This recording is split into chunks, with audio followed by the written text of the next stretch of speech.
Hello and welcome to the j.gray Report. The fallout from the Xbox Game Showcase continues as Xbox was able to clarify more information and even more questions arise. The headline from articles out of The Verge and Forbes detail that the Xbox Game Pass is the reason for the showcase, as all the games detailed are available under the Game Pass. Why would Microsoft forego the marketing rush for their next console and instead push their subscription platform?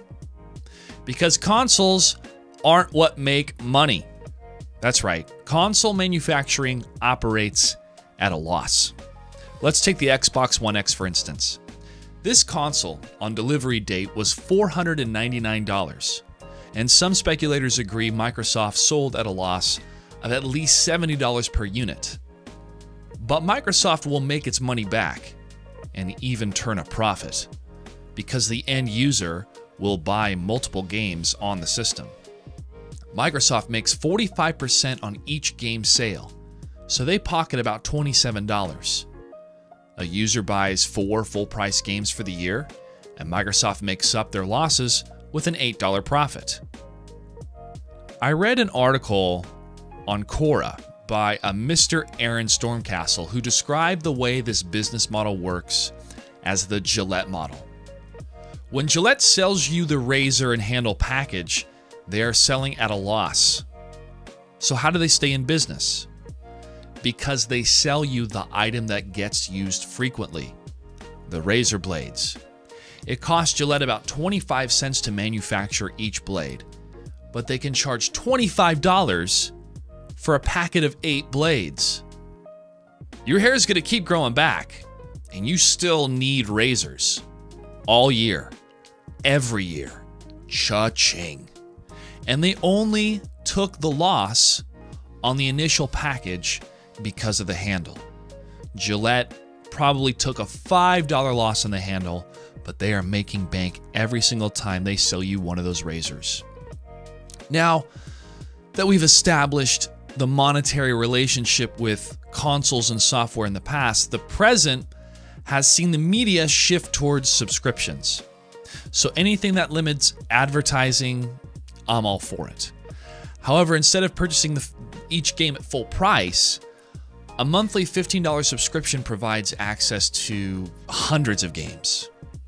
That's $180 a year, or 3 full game purchases. Will Xbox Game Pass make the similar amount of money compared to full purchases?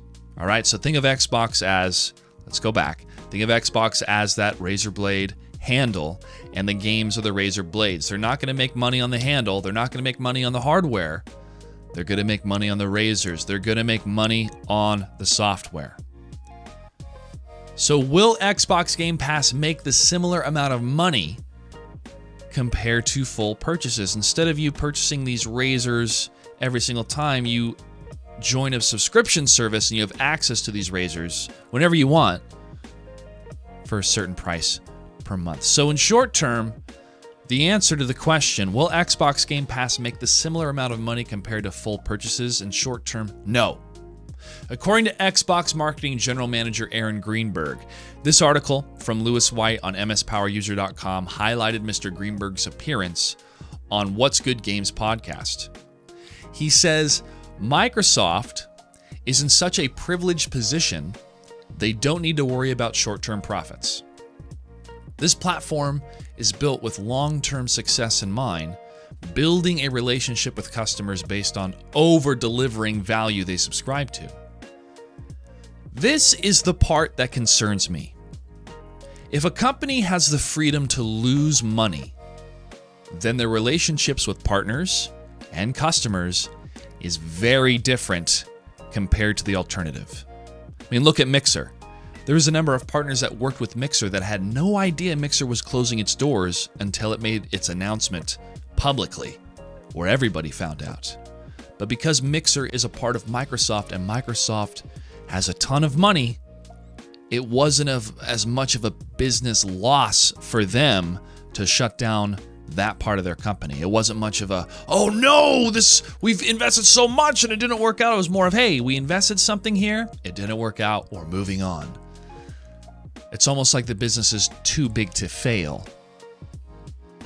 So case in point, my Xbox One X had an issue with the Blu-ray player. It no longer functioned. I went through all the service portals I could find and noticed there were many customers like me that were fed up with this similar issue. No real fix, listed problems with the Blu-ray app, and no real dedication from the Microsoft team on this issue. Once my console started to have overheating trouble, that's when I took it into the Microsoft Store. To Microsoft's credit, they replaced my console with a new version that I was able to walk out of the store with. But because my issue seemed small to such a large corporation, a fix wasn't their main concern. I would prefer a company to specialize in their work with all access support to their customers. Now that's a hardware issue. Let's discuss software. Xbox Game Pass is an amazing value, but you forsake true ownership of the media via a subscription service. In particular, the limited access to the game itself may make traveling with your favorite title impossible without an internet connection. There are ways around this, similar to the Spotify model of having to log into your account on the internet once in a while to keep your library and media rights in sync, and it's to make sure to pay the artists for the number of plays. Bonus content and behind-the-scene footage is still reserved for the full purchase package. Standards kept intact through the full purchase price system. Refunds and consumer protection face a new challenge with this type of distribution model. But what happens if a game is released on the subscription platform before it's ready? It would be easier to release something unfinished since the user isn't directly paying full price for the game.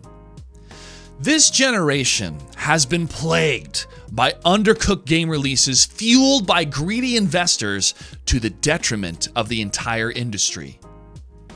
Will the entry gate to be part of the Xbox Game Pass uphold those standards? Or because this isn't a profit motive for Microsoft, will their standards lower? Will their standards lax, knowing they have the $15 per month in their pocket no matter what? Recently, a few games went offline on the PlayStation service. No one could access specific games they paid for. Why?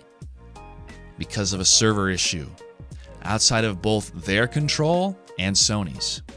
This was resolved, but the fear of it happening again will never go away unless a better practice is put in place for digital game ownership.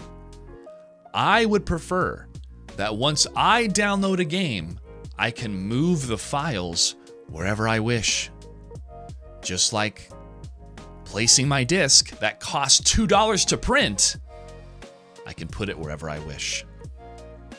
Even in the digital age, holding a book is still my preferred way to read. My favorite films I own on disc for the best quality and special features. For video games, I mainly purchase digital for the convenience, and I will continue to do so for the PS5. Xbox Game Pass is my future for the Xbox/PC side, but if there is a game I love, I will pursue the option to purchase full on. I just hope that what I purchase stays available for as long as promised. And now for the giveaway. The answer to the question from Smoothie McGuffin is he's short on cash this year. We all are. And he's currently not planning to buy a new console anytime soon. The Xbox Series X looks like a computer, that's all he's going to say. Well, Mr. Smoothie McGuffin, I hope this $10 will help you out this week. Congratulations on winning the giveaway. And the question for this week, folks, is going to be, what are your concerns about a subscription model, or do you have any? If you don't have any concerns, then praise the subscription model. Subscription model. Ghosts of Tsushima. See, I got it. I did it. So what are your thoughts on the subscription model? Would you prefer the ownership of your games? Do you buy your games digital now like I do? Or do you prefer them on a disc? Let me know in the comments down below. Make sure to like and subscribe to the channel. I appreciate everybody's support as we grow this thing every single week. I will see you next week.